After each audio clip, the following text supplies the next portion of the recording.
ఎవరి మీద మోపాలండి? ఎవరి మీద మోపుతున్నాం మనం? మనుషుల మీద మోపుతున్నాం. సూటిగా ఈ దినమున ఒక మాట అడుగుతున్నాను. నీ ప్రార్థన గదిలో నువ్వు ఒక్కడివి వెళ్ళి ప్రార్థించి ఎంతకాలం అవుతుంది?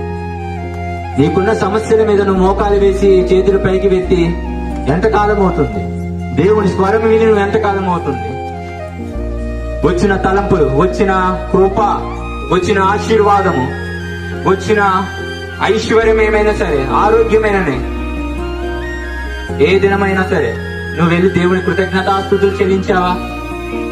నువ్వు వెళ్ళి ఏ దినమైనా నీ సమస్య మీద ప్రార్థన చేశావా? నీ మోకాలు వంగినేయా?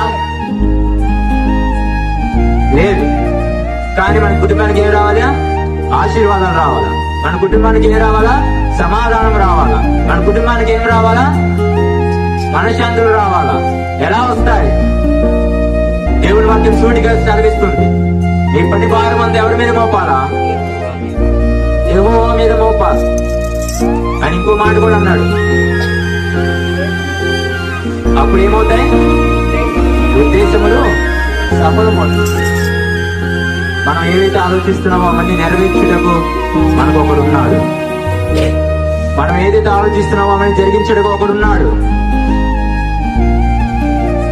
మనం నడిచే నడకల్లో ఆయన ఉన్నాడు. మనం చూసే చూపులో ఆయన ఉన్నాడు. మనకి ఏది మంచిదో ఏది చెడ్డదో అని చూసేవాడు ఒకడున్నాడు. ఆయన ప్రకటిస్తున్నాడు. నాథుడైన యేసు క్రీస్తు.